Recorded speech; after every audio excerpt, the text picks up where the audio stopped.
I'm 77 years old. I've reached the part of life where people speak softly to me, where they assume I'm finished becoming anything new, and they're not wrong.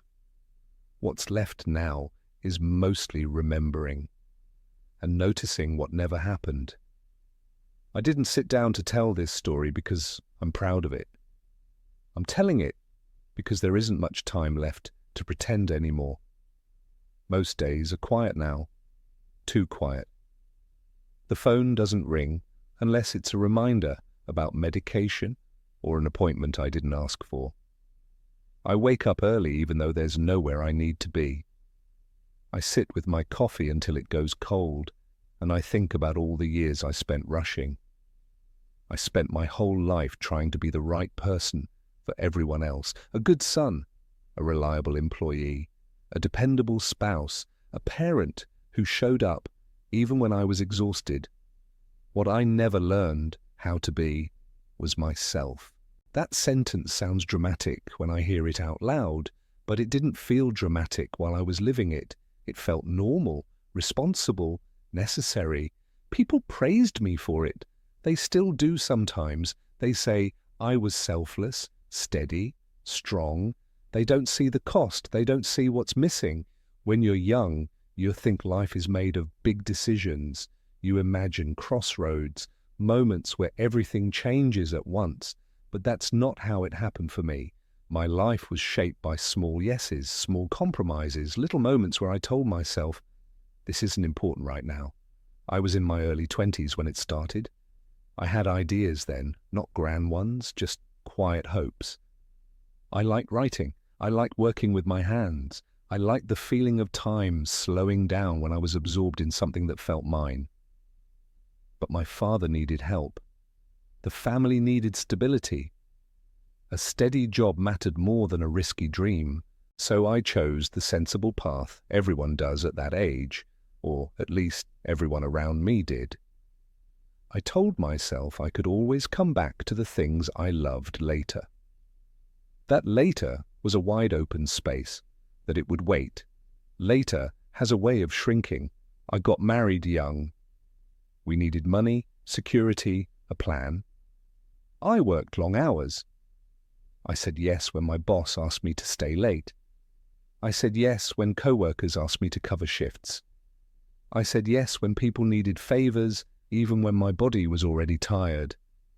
Saying no felt selfish. Saying no felt dangerous. I didn't want to disappoint anyone. That was the thread that ran through everything. I carried it quietly, like a rule I never questioned. Don't make waves. Don't be difficult. Be useful.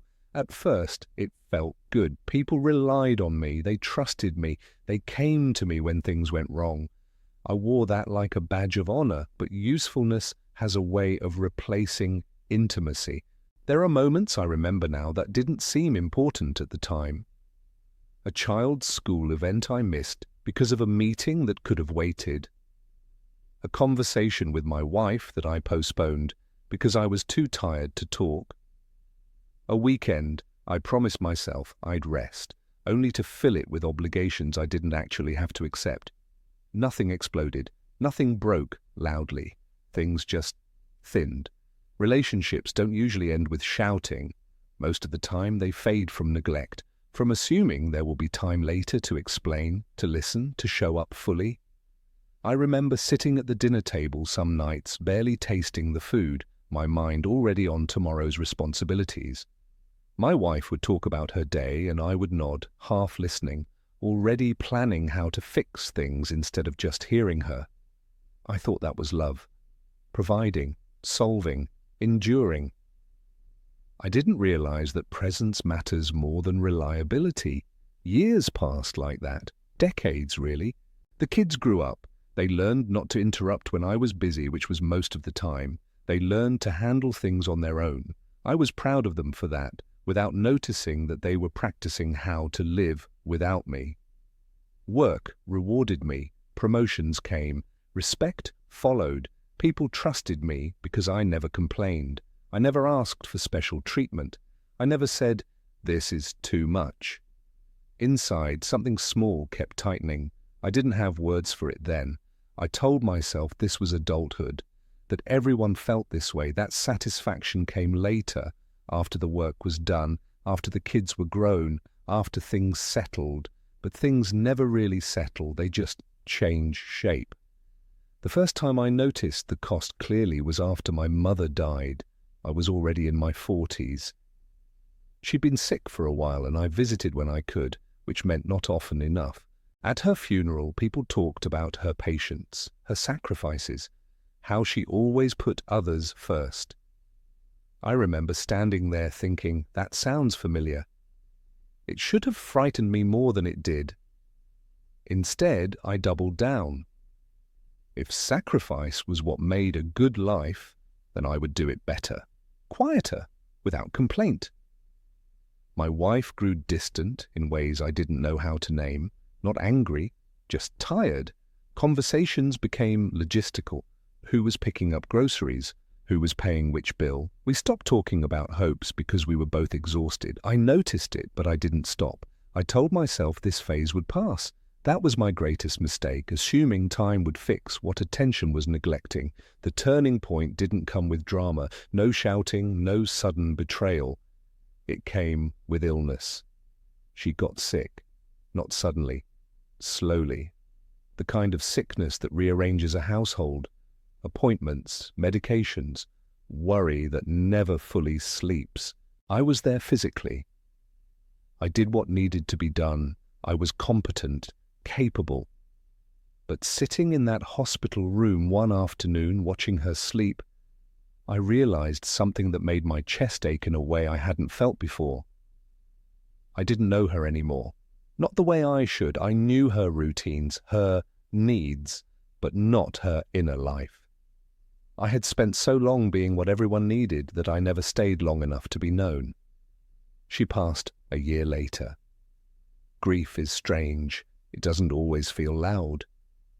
Sometimes it's just an empty space where conversation used to be. An extra chair that never gets moved.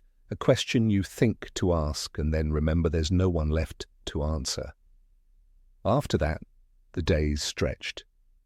Work felt pointless, but I kept going because I didn't know how to stop. When I finally retired, people congratulated me. They said I'd earned rest. Rest feels different when you don't know what to do with yourself. That's when the full weight of it arrived. The silence. The realization that I had postponed my own life for so long that I didn't recognize it anymore. I tried to return to old interests. Writing felt awkward in my hands. My thoughts moved slower. My confidence was gone. It was like visiting a house I used to live in and finding someone else had rearranged everything. I don't say this to blame anyone.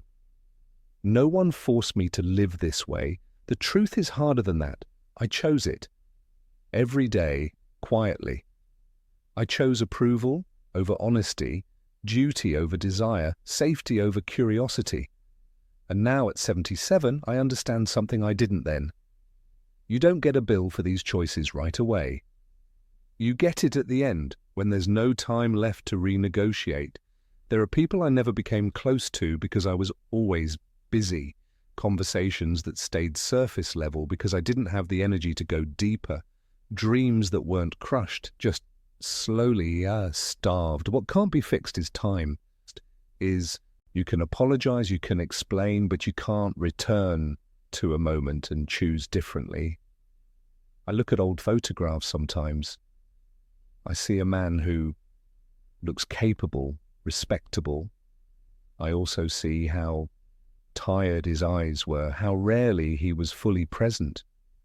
If you're listening to this and you're younger than me, I won't tell you what to do. I don't have the right.